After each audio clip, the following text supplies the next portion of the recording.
వదిలిపెట్టేస్తే ఇంతమంది పడిపోతారు. అందుకు అడుగుతున్నాను, హనుమ కుశలమా అని అడిగారు. హనుమ కుశలమే అని ఇంకొకడైతే ఎంత గర్వపడతాడు. అది ఆయన యొక్క వినయం. వెంటనే జాంబవంతుడి పాదములు పట్టుకుని, తాత హనుమ నిన్ను కుశలం అడుగుతున్నారు అన్నారు. ఎక్కడో దక్షిణ తీరంలో సముద్రపు ఒడ్డున యుద్ధం జరుగుతోంది లంకాపట్టణంలో. ఇక్కడ నుంచి నువ్వు ఉత్తర తీరానికి వెళ్ళి అక్కడ హిమవత్ పర్వతం మీద ఉన్నటువంటి ఆ సంజీవని పర్వతాన్ని తీసుకురా. అందులో 4 ఓషధులు ఉన్నాయి. మృత సంజీవని, విశల్యకరణి, సంధానకరణి, సంవర్ణకరణి. ఎవరి కోసం దాన్ని తీసుకొచ్చారో వాళ్ళు చనిపోయిన వాళ్ళు బ్రతుకుతారు.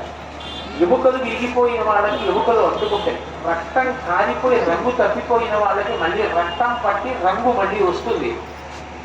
అట్లాగే నీరసపడిపోయినటువంటి వాళ్ళు బాణపు దెబ్బల చేత మళ్ళీ శక్తిని పొందుతారు. ఆ 4 ఔషధులు ఉన్న సంజీవని పర్వతాన్ని తీసుకురమ్మన్నారు. అంటే మెరుపు విరిచినట్లయింది.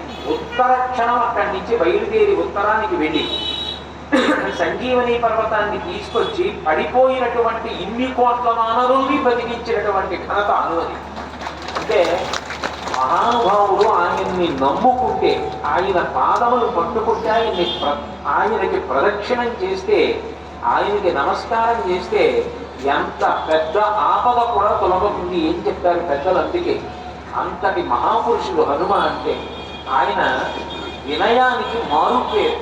ఆయన సీతమ్మ దగ్గరికి వెళ్ళినప్పుడు ఉంగరాన్ని, రామచంద్రమూర్తి ఇచ్చిన ఉంగరాన్ని సీతమ్మకి ఇచ్చేటప్పుడు ఇంకొకరైతే చాలా గొప్పగా, అమ్మ నేను అంజనీసుతుణ్ణి, కేసరి పుత్రుణ్ణి, నా పేరు హనుమ, నేను ఒక్కడిని దాటి వచ్చాను, ఎవరు రాలేదు, ఇన్ని మామీతం తేనదత్తం మహాత్మన సమాస్పృశిబద్ధం తే క్షీణ దుఃఖ ఫలాహ్యసి అంటారు. వానరోహం మహాభాగి, అమ్మ నేను కోతినమ్మా అంటారు.